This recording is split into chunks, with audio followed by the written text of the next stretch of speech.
Hey, what is going, guys? Welcome to my little quick video I want to release for you guys talking about Resident Evil settings. So the first thing I was surprised about with Resident Evil settings is how many there were. There's 19 graphic settings to be exact. Some of them were kind of confusing. Some of them were, I personally haven't played games with these settings, and especially all of them together. So I kind of researched a little bit and not only looked up to see what they do, but also to see the impact and priority of what you want. So I'm going to be going through all of them and kind of recommending to you guys what I would set it on. What, does it take CPU? Does it take GPU? Does it take VRAM? What kind of performance hit? What does it do? What does it do? And stuff like that. So I don't want to waste too much time. Let's go ahead and get right into the game. The settings. First things first, though, what you should always do before buying a game is check the Steam minimum and recommended settings. I'll put a link for that in the description below, as well as I'll put both images up on the screen really quick and leave them there for a little bit.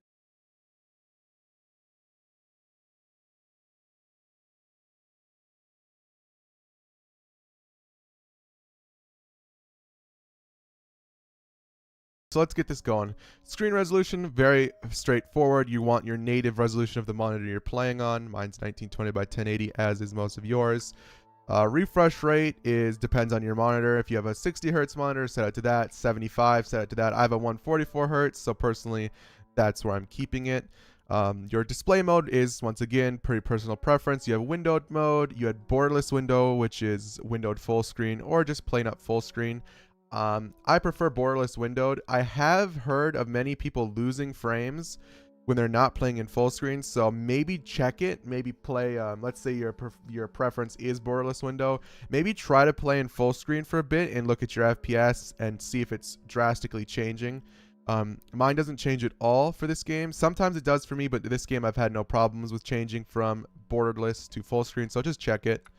Field of vision or field of view, FOV, basically is just how far your character is off the shoulders, basically. So how far you can see around you. So the lower it is, you're gonna see less, and the more, you're gonna see more. I like max FOV on almost every single game, so I personally keep mine at 90. I like having a wider field of view. I have heard people complain that, well, if you turn your FOV up, then your CPU is going to have to render more around you because you can see more. That makes sense, and I have heard people say they do lose frames when they turn up their FOV. Personally, I've never had problems with it, so I would honestly just set it to your preference, mess around with it, see what you like, and then, set it to that. Your frame rate is going to be on variable. Especially if you have a higher than a 60 hertz monitor, because you don't want it capped at 30 and you don't want it capped at 60. So variable, you're just going to let it fluctuate around. I have that because obviously I want to get the effect of my 144 hertz monitor. VSync or vertical sync just matches your refresh rate, so you don't want that on. I just set it to off, unless if you want it on. If you'd want it on, just set it off if you'd like that. So the rendering method, here we go. Now we're getting into some more kind of in-depth settings. So there's two options to choose from here for rendering method. You have normal and interlanced. So this one actually is pretty big. Rendering method basically lets you choose between normal and interlanced. Pretty much if you enable interlanced, it alternates between rendering half the lines of pixels on the screen for each frame, which is going to half the load on your GPU. And in some instances, it's doubled people's frame rate. So if you are struggling with frame rate, I would select this to interlanced. As you can see, when I change between the two, it kind of ruins the picture quality a little bit. But like I said, it halves the load on your GPU. So that's going to give you a, huge performance impact, so in my opinion, the priority is up to you. I want crisp image and my specs can handle it, so I run it on normal. But if you're struggling with frames, try to turn this to interlanced, and you might be good there. Resolution scaling is huge. Incredibly demanding setting. It basically is its own version of upscaling. So if you set it to 1.25, which is okay, or let's just say 2, basically it upscales it. Huge performance impacts. I'd keep it one to one, which means 1920 by 1080. Set it lower, the game's gonna look like trash. Increase it, the game's gonna look nice, but it's just that's a huge performance. It's just not good to upscale. It's just a setting that really you can't support. I don't know. If you turn it up, I mean, feel free to mess with it if you want, especially if you have a monitor that's not 1920 by 1080. If you have a bigger monitor, you can technically up your resolution scaling to match it. So let's say you had a 2400 by 1350 monitor, you could set this to this and it would match it, but it's gonna drop frames. So if you have a 1920 by 1080 monitor, keep it at 1. I would honestly suggest keeping it at 1. Performance impact is a 5 out of 5 on this one. Just set it to 1. Texture quality affects the resolution of textures. So the higher your texture quality, the more VRAM you're going to use on your graphics card. But both performance and visual impact are definitely noticeable on this. So once again, if you do not have a lot of VRAM, let's say you're hurting on the VRAM. For instance, I have a 1068 gigabyte, so I'm not hurting. So very high is going to look good. I can keep it there. But if you're low on VRAM, you might want to set this one down. I'll go in between very low to very high, very low to very high. You can see the picture quality it's not as crisp especially on the edges. If you look at so I keep mine on very high. Texture filtering basically affects the sharpness of textures towards the edge of the screen. So textures you're looking at straight on will look fine, but if you look at them from an angle, they're basically going to be blurred. Because of this, I feel like I've tested this and this has zero performance impact. As well as you can barely see that difference. It's more noticeable in game, don't get me wrong, but in terms of performance impact on texture filtering, I have not seen a single bit. I run mine at very high. Mesh quality is basically draw distance. Turning this up is going to render objects at a greater detail when you're far away. You turn it down, they're going to be lower resolution when you're farther away. It's kind of like terrain quality, I guess, if you would. So if you turn this up, it's going to look beautiful close up, but when you go away, if this is turned up, it's going to look just as good. But if you turn this down and you go far away from an object, it's going to look a little low res. It's just what it is. Personally, I've had no performance impact, just like texture filtering. I'm pretty confident you can run this on very high. It's just what I would suggest. Obviously, this game has quite a few anti-aliasing options with FXAA and your standard SMAA and FXAA, as well as it's got TAA, plus you can combine these two. I've actually never heard of TAA until I played this game. I've never played a game with that type of anti-aliasing.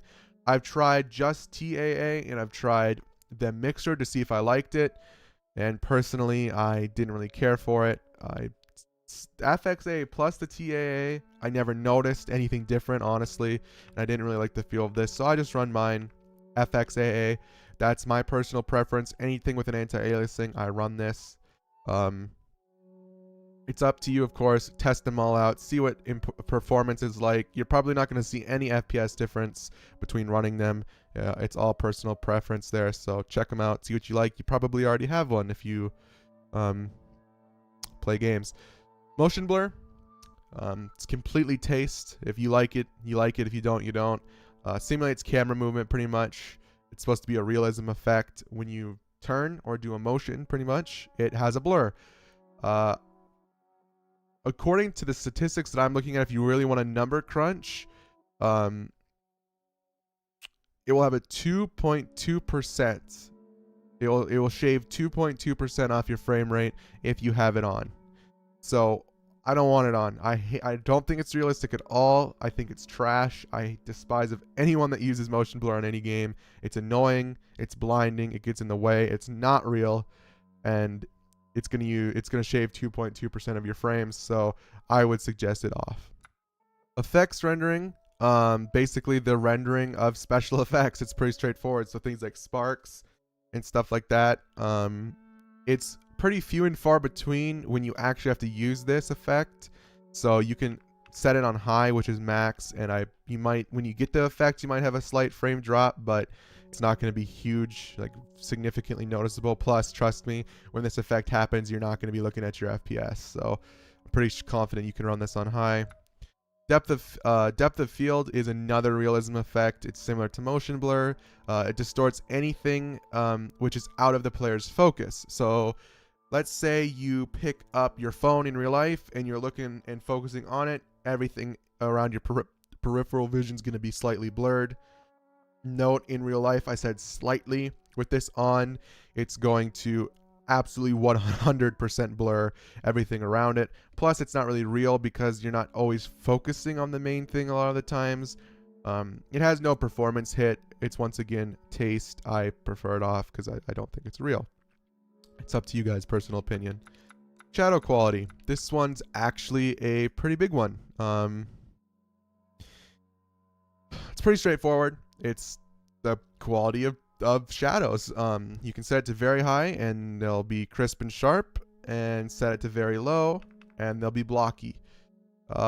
I'd say the priority is a 5 out of 5 in terms of actual looks of shadows, but the performance hit I'd say is about a 4 out of 5 because it is going to drop your FPS. What I would suggest doing is setting everything else to preferred.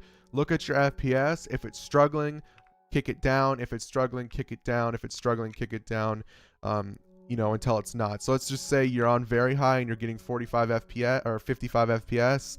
Come back to your settings, change it down to high, and if you're getting 60 plus, leave it there because the shadows are really nice in this game. Personally, I have some higher end specs, so very high is fine for me. Dynamic shadows are basically calculated in real time rather than pre-baked. For example, the shadow your player character casts when standing in front of a light source. Ordinarily, this can be quite taxing, but in RE7, it has it doesn't really have a noticeable effect. At least that's what like 90% of the players are saying. It absolutely does nothing to my performance when I turn it off. Does nothing. So I keep it on. Shadow cache is basically going to greatly depend on how much VRAM you have. If you have plenty, more shadow render details are stored in your GPU, easing the load of your card. If you have a limited, you might want to...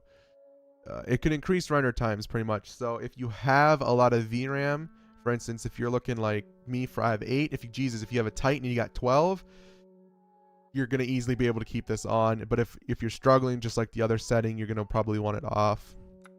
Ambient Occlusion is basically, as you can see down there, a method used for indirect light on shadows.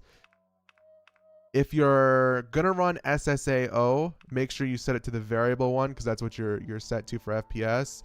Or you can test out the HBAO plus and then see what that looks like. And then you can set it to off if you don't like any of it. Ambient Occlusion is just a lighting thing. So there's really no... in terms of having it off and running SSAO variable, there is no performance hit. But I personally do see in HBAO plus, there is a little frame drop for me. By like actually quite a bit, by about 20 to 25.